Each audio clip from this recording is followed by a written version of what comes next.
Talagang walang langit-ngit mga kametal.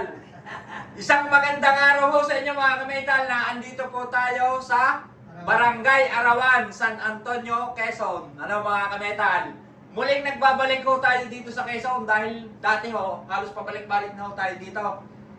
Yung mga dideliveran po natin dito, Padre Garcia, at saka ang tatlong Padre Garcia pa ho ang ating babalikan dito mga kametal. May double deck, may loop bed, may kama. Ano?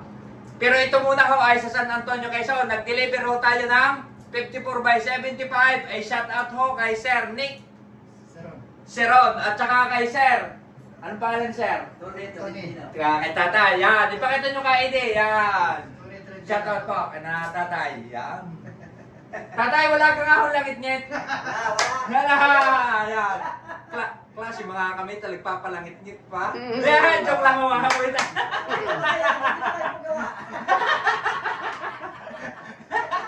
Ayan na, kita nyo naman ng mga kamitan. Ang pumhong nito ay Mandawi. Hindi ho yung kagaya ng ating nilalagay na Uratex. Upholstery ho ang headboard, upholstery ang footboard, with drawer mga kamitan. Ang drawer hong yan ay napakataas. Quality ho yan mga kamitan. Palaging tinatanong, anong materyales? Aluminum composite panel.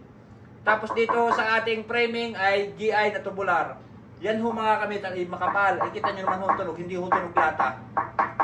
Buo ho yung baka, hindi man buo, yung kumbagay makapal. Dahil kung buo ho, talaga napakabigat niya kung buo, di ka mga kamitan.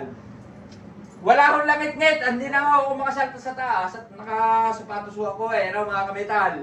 Basta ang masasabi ko lang ho di at masasabi ng mga customer, walang langit-ngit. Ano nga sir? Yan, kay Tatay, yan. Tama. At saka ho mga kamitan, nga pala, dun sa... Naku, kahit din wala ako. Patayin nyo na kayo, Dek.